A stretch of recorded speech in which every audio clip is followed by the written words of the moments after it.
Oh, y'all, today at home with Miss Joan, you're going to love this. We're going to can up what I call some meals on the shelf. We're going to make some Italian beef.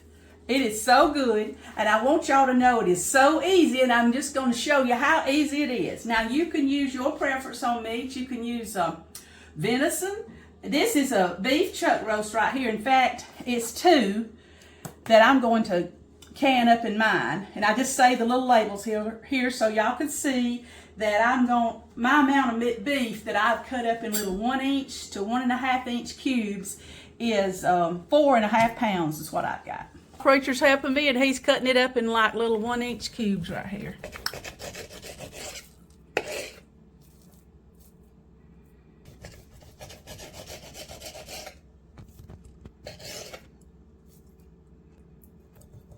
Maybe 1.5 inches.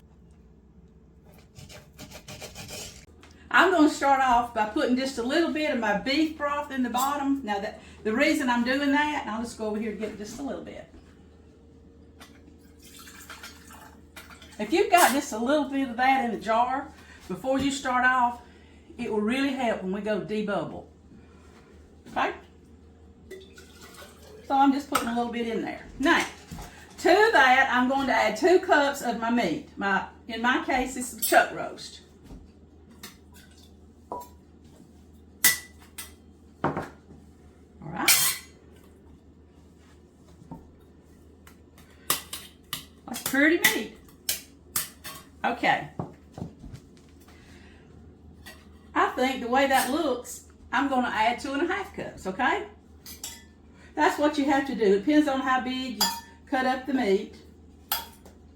So I'm going to put just a little bit more, because there's not going to be a whole lot more in the jar besides the broth and the meat. Just very little ingredients that takes up room. So Miss Joan is going to go with 2.5 cups of meat. Oh, that looks good. All right. To that, I'm going to add 1/2 cup of chopped pepperoncinis. Oh, I had another recipe. I think it's my Mississippi pot roast. It's on here that I had to practice. Pepperoncini, pepperoncini, on how to say it. Here's how they look in the jar when you buy them, okay, if you've never bought this. And we cut them up in little pieces. And to that, I'm going to put 1/2 cup of pepperoncinis. Can you imagine how good this is going to taste? All right, so there they are. We just kind of chopped them up this morning. I'm adding that to my jar. Are you familiar with the Italian dressing and recipe mix? Well, we're going to put that in our recipe. In fact, I'm going to put in 2 teaspoons. I've got it already poured up here so you can see it. It actually comes in just in little packs. Think of 4 to a pack, 4 to a box. And most of the people use it to make their Italian dressing. We're going to use it to help season up our Italian beef, okay? So I'm going to take 2 teaspoons of it and put it into my jar. Can you just imagine how good this is going to taste?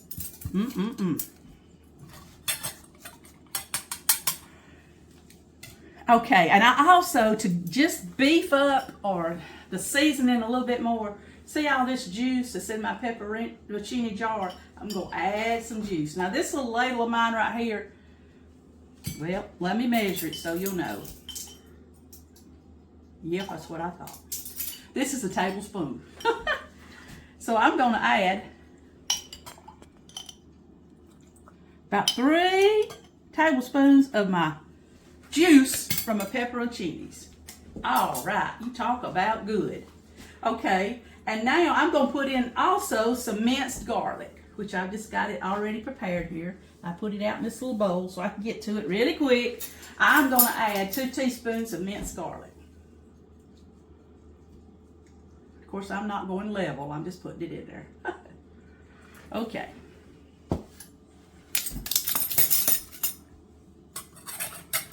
Now comes the time for me to just kind of get all of it kind of melded in together. So you saw me put in 2.5 cups of chopped up beef. You saw me do the 1/2 cup of chopped pepperoncinis. And you saw me do 3 tablespoons of the juice out of the pepperoncinis, 2 teaspoons of the dry salad mix, Italian, and also 2 teaspoons of garlic, minced garlic. Now, Miss Joan, that jar looks kind of funny sitting there. Yes, it does. You know what it needs? It now needs me to finish filling it up with my beef broth. Now, you could, if you don't have beef broth, you know, you can buy the little cubes and you can make your own with water. Or you can just put water in this. It won't be hardly as strong of a taste. Now, what I'm trying to do, you know how most of the time when I'm talking to y'all, I come up to this 1-inch headspace. Today, I'm stopping it a little short. I'm stopping it at like, 1 1/4 inch. I don't know if you call that 1 1/2, but I'll tell you why. This meat is raw. It's raw meat. It's cold meat. It's cold broth. It's cold jars. It's a cold canner. You have to be the same all the way across. So, as it cans the 90 minutes, the juices is going to come out of this meat into the jar. And so it will finish filling it up and give us all that wonderful, wonderful flavor. What I'm doing now is calling debubbling, which means we want to get down here and get all the little air pockets out of my jar. Now, if you got any questions about this, you post them down in the comments, okay? And I'll be glad. I read all my comments and I talk to people all the time. I hope I help you and we're not just shooting the bull, okay? This right here, can you imagine coming in from work all tired and in a hurry, wondering what you're going to have for supper? And you've got some of this sitting on your shelf in your pantry, and you just open it up and see how runny the gravy would be. Well, then all you got to do is thicken it up. What I'll do when we get through today, we'll just open up a jar and show you how you could prepare it for your family, okay? I'm just going to fix one jar, and I'll go ahead and do the others, and I won't take up your time. But always, I dip my cloth in some vinegar, and I rinse and wipe and wash the top of my jar, okay? Always. Now, I do have a video, pressure canning for beginners out there. Always look it up, especially if you're new, so you'll know the whole pressure canning process. Because I'm not necessarily doing the whole slow step-by-step process about the canner today, because you can look that on one of my other videos. All right, I'm putting the lid on it. I'm getting me a ring. Did you see how I've twisted it on there and I stopped now? Just do just a little bit more turn. That's what you call closing it to finger tight. I'm not going to go, see me move it? That's too tight. Finger tight, like that right there. And it's going to go over into the canner, and I'll do the rest of these, and I'll get back with y'all. My 4.5 pounds yielded me 6 jars of the Italian beef, okay? 6 quarts. Okay, and because this is quarts and this meat in here, it's going to have to pressure can 90 minutes, okay? This pressure canner already has vinegar, a splash of vinegar, and 3 quarts of water in the bottom of it, okay? And now I'm going to just, remember I got a cold canner because all my products I was working with was just room temperature or cold. Okay, so I'm closing my canner. Always look through the hole and make sure you can see and check it, but all of that's on my pressure canning for beginners video. And anyway, I'm closing it. I'm turning my stove on. It's all going to heat up together. Everything in here is coming up at the same time. All right, I'm going to let this heat. I'm going to let the vent air come out this vent pipe. 10 minutes strong air coming out. Okay, don't get nervous and do it short. Coming out of here, and when that happens, that's when I'll put my 10-pound pressure on. I'll notice that my lock button's already come up, but I won't start my 90-minute clock until this gets on the 10 pounds, okay? You're going to really enjoy this because you're going to see at the end how good it is. The air's coming out very fast and furious, and so I'm on my 10-minute timer now with this. And after 10 minutes, I will put my 10-pound weight on it. So it's been venting for 10 minutes, and now I'm going to put my pressure on. And I'm going to wait for this to get to 10 before I then put on my 90-minute timer. If you're wondering why Jordan's talking to you, it's because Mom needed to go help a neighbor with something. So I told her that I would continue her canning for her while she went to help her neighbor out. So right now I'm just waiting for this gauge to rise to 10. Hey y'all, this has pressure canned 90 minutes and it has sat here and cooled down for well over an hour. So now we get to take the poundage valve off and open up the canner and look at our Italian beef. I think I always tell y'all, open it up away from your face now. Woo! Hey, it smells like Italian. All them seasonings. Woo-wee. Let's see if I can get one of these out. Oh, look at that. Ooh-wee. Y'all remember how we brought the line down just a little bit for any of the juices to cook out of the meat? Oh my goodness, I bet this is gonna make the best gravy. See all that gravy already cooked in there? Y'all, these look absolutely wonderful. And I think what I'm gonna do to help you out, help me out too with supper. See, now I'm gonna have 6 supper meals on my shelf out of one little working. That's pretty good, isn't it? Everybody's big into those freezer meals, but what I really like is pantry meals, where you just go in there and grab a jar and make you a meal out of it. And that's what we're going to do with this, and we're going to do it right here on camera so you won't be afraid to make it at your house. Okay, y'all, let's open up a jar of our Italian beef and let's cook it up for preacher's supper. Y'all want to? I just want you to know I love y'all so much. I just have canned this, okay? But I thought, man, I want them to see one that's been cooked. So we decided just go ahead and eat one for supper. Kill 2 birds with 1 stone, all right? What I'm going to do is I'm going to strain my good juices, okay, into this bowl.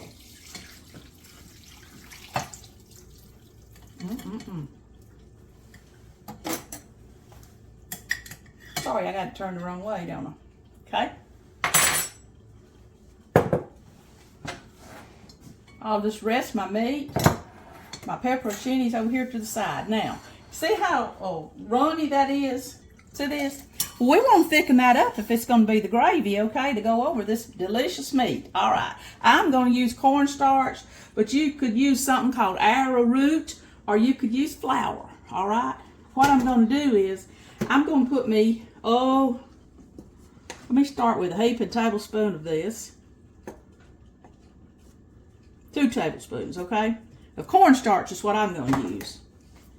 What I like about cornstarch is you can't taste it at all, so it doesn't change the flavor of the wonderful gravy that's in this jar. Now, what I'm going to do is I'm just going to pour some of this over into my thickening or my cornstarch. And I'm just going to stir it up good. What I'm trying to do, my goal is to have a gravy to go over my Italian beef that's thicker than what you see in this bowl. All right, let's go over to the stove. All right, I poured in my thickening. You saw me make it. A lot of people call that a roux. Use it for a lot of gravies to thicken them up. All right, my eye heats up here. We'll get something going. See how this is thickening up right here? Now, I know y'all gonna get on to me for using my metal spatula, but it is so handy. I love these slits in it. See how that's thickening up that thin gravy that we had, and I hadn't put it all in there yet. I'm gonna pour the rest of it in there.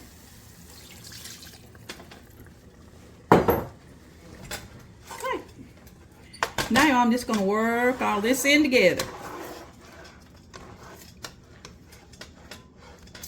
Now, I didn't put any salt in my jars when I canned them because I had all that Italian seasoning that I put in there. So, I didn't want it to be too strong. But you can see right now we're going to have a wonderful gravy to go over our beef. Woo-wee. Yeah, boy. Oh, I don't know if I said it, but you could put this over mashed potatoes. You could do rice, noodles. You could even get those hoagie buns or even hamburger buns and make a toasted, sandwich. There's all kind of ways that you can use this Italian beef for. You can see that my gravy has got thick really quick. Oh, I'm going to turn it down. Now, if we wanted to, there it is. I'm going to put a little black pepper. Might just wait and let preacher salt his own. Here it is. Now, I'm going to now take the rest of the items that was in the, look at that. Oh my goodness. Now, see, anything faster than that, I didn't have to thaw anything out. It will be sitting on my shelf, waiting on a wonderful Italian beef supper. All right, I'm going to show you how we're going to plate this up and make one happy preacher. Okay, y'all, got preacher in here. I'm fixing to plate up his supper dish, and we decided to serve it over mashed potatoes. Oh, that looks good. Well, he loves meat, so you can't go wrong if you loading preacher up on beef. Oh yeah, isn't that pretty? We're serving it tonight over mashed potatoes, of course, and then my corn casserole. It's already on the channel, and we've made these 2-ingredient biscuits that's either on the channel or going to be on it, and green beans. And so I just thought preacher could just take a bite for y'all and tell him what he thinks about it. Tell y'all what he thinks about it. It might be too hot. Very good. That's good. Is it good with that gravy? Yeah. That's delicious. You think we ought to cut back on the heat, because it does have. It's got a kick to it, but it's good. Y'all hear that? It's got a kick to it. I'll tell you what I think. I don't take as much heat as he does.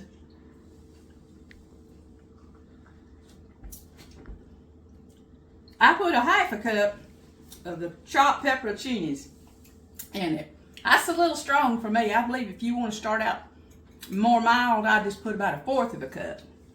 And then, I also put some of the juice, so be careful on how much juice you put in there. What do you think? Good? Good, yeah. And there's lots of different ways you can serve this. And what's so wonderful is this is all sitting on your shelf. You got the meal ready to go in your shelf, and you can do it on a sandwich, rice, noodles, or over mashed potatoes like preacher's eating it. That's good. You can't hardly make any meat that he don't like. Y'all give this a try, right? And can you up some Italian beef? I appreciate you coming in here and eating for the people. I appreciate you asking me. We love y'all, and we did this today together at home with Miss Joan and Preacher. At home with Miss Joan, would you like? Whether you like it or not, okay? At home with Miss Joan, please subscribe. Sure does help this old girl's channel grow. Won't you share with friends and family? Like your mom and them, okay? Comment right here and you'll hear back from me. Preacher, get back with